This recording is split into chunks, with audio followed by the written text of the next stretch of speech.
Welcome to దుబాయ్‌లో how to సుట్టి దెంగుడు.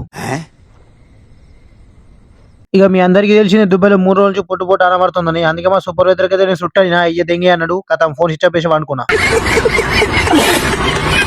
ఇక లేసినా fresh up అయ్యి కిచెన్‌లోకొచ్చినా ఖతం బ్రెడ్ లేదు ఖతం అట్లనే ఆమ్లెట్ పోసినా. ఆమ్లెట్ అట్లనే నేను రోజు పొద్దున లేసి బ్రేక్‌ఫాస్ట్‌లో గుడ్ ఆమ్లెట్ అని చెప్పేసి హెల్తీ ఫుడ్ తింటున్నా. నైన్‌కున్నోడు మాత్రం రోజు 2 సిగరెట్లు తాగుతుండు. నాకన్నా ఆడే హెల్తీగా ఉన్నాడు మరి దగ్గులేదు దమ్ము లేదు.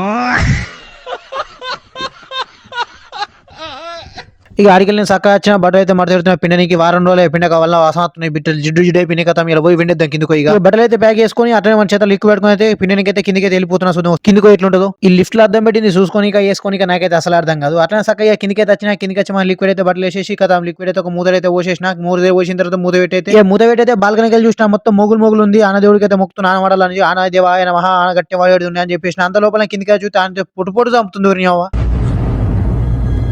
అంటే యెస్. ఆనదేవుడైతే మన మాట వింటాడన్నమాట అప్పుడప్పుడు. అందుకే ఆనైతే పడగొట్టిండు. ఆనదుడు దుబాయ్‌లో అయితే ఆనకాలం వచ్చింది. పుల్లు పుల్లు చంపుతుంది.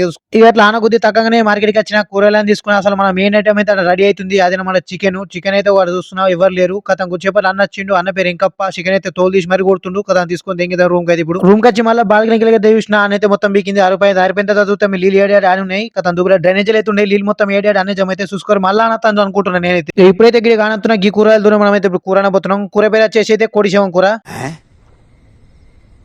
అదే చికెన్ అన్నమాట. మనం ఇంగ్లీష్‌లో చికెన్ అని పిలుస్తాం. మన మర్యాద భాషలో అయితే చికెన్ కూర అయితే ఇప్పుడు మనమైతే ప్రిపేర్ చేయకపోతున్నాం. ఉల్లిగడ్డలు అయితే నేను కోసి అవి నేను ఏడిపించినా అవి అయితే ఇప్పుడు నన్ను ఏడిపిస్తున్నాయి చూడు ఒకసారి. ఈ గంట లోపల చికెన్ అయితే పొయ్యి మీద వేసినా కథం చికెన్ అయితే గోలుతున్నది. ఎప్పుడైతే అని చెప్పేసి ఆకలి అయితే ఫుల్ అవుతుంది. కుతకుతలు ఆడుతున్నాను అన్నప్పుడు కథం కూర అయితే రెడీ అయిపోయింది. కొత్తిమీర వేసి మూత వేసిన గమ్మన ఆసన వస్తుంది. గట్టిగా తిన్నా. ఇక తినేసి సక్క కిందికి అయితే వచ్చిన కిందికి వచ్చి మన బట్టలు తీసి మీద వేసి ఆరిపోయినాయి ఆల్రెడీ. ఇక బట్టలు తీసుకొని రూమ్కి వచ్చా. రూమ్కి వచ్చి అయితే మెల్లగా పెట్టాను అనమాట. కింద మెల్లగా పెట్టి మడత పెట్టడానికి అయితే ప్రయత్నిస్తున్నా. ఆరాంసే మడత పెట్టేసి తీరం ఒక్కొక్కటిగా మీదేశాను. లుంగు అయితే మీదేశాను. అన్ని కబనాలు అయితే తీరంతో మడత పెట్టేసి మెల్లగా పెట్టాను లోపల మెల్ల పెట్టే క్రమంలో అయితే ఒక కింద పడ్డది. మళ్ళీ తీసి నాకు బుద్ధి చెప్పి మీద పెట్టాను. ఇక బటన్ లాకర్ లో పెట్టేసి అయితే చక్కగా కిందికైతే వచ్చేసాను. నేను కిందికి వచ్చి చూస్తేనేమో మీదనేమో లైట్ ఎండ కొడుతుంది. కింద మొత్తం నీళ్ళు జామైన ఇన్ని నీళ్ళు జామైన ఆనబడడానికి చూస్తేనేమో సన్నం ఆనబడుతుంది. ఎండ కొడుతుంది ఆనబడుతుంది. ఏం చేయాలో నాకైతే అస్సలు అర్థమవుతుంది. ఎందుకు వచ్చినా నాకే తెలియక ముందు ఇక మనం ఏం చేయాలని తెలుసుకొని చక్కగా అక్కడికి వెళ్ళి మీదకి వచ్చా. మీదకి వచ్చిన తర్వాత చుట్టేందుకు చేసినరా సూపర్ దెంగులు ఎందుకు తినరా ఇప్పుడు 3 జీతం రాదురా అని చెప్పేసి బాగా డిప్రెషన్ నన్ను మింగింది. నేనైతే నిద్ర మింగడానికి ట్రై చేసి చక్కగా దుప్పటి కప్పుకొని తరంసే పడుకున్నా. కలాస్ ఉంటా మరి కలాస్.